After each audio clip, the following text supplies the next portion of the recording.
Il est temps pour nous maintenant de faire un petit résumé des différentes commandes Git que nous avons vues jusqu'à présent.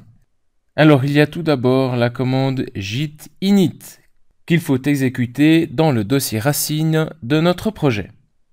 Comme son nom l'indique, cette commande permet d'initialiser le dépôt et va créer un dossier .git dans lequel seront entreposées toutes les différentes versions des fichiers du projet. Nous avons ensuite parlé de la fonction git-add, nom du fichier, pour indiquer le fichier que l'on veut ajouter, et ceci peut aussi être un dossier.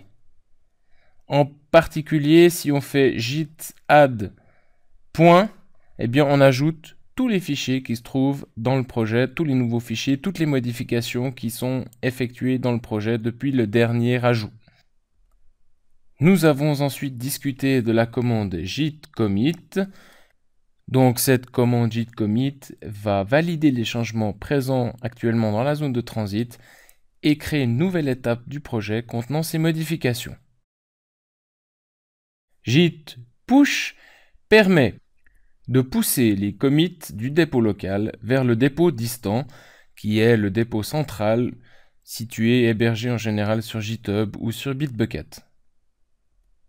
La commande git clone permet de créer une copie locale d'un dépôt distant qui est déjà existant et qui est accessible par l'URL spécifiée ici dans git clone.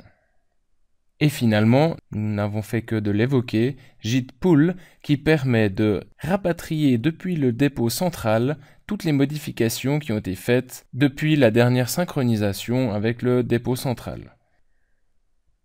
Ce sont là essentiellement les commandes qu'il vous faut connaître jusqu'à présent, et au fur et à mesure, lorsque nous en aurons besoin, eh bien, je vous en montrerai quelques-unes supplémentaires.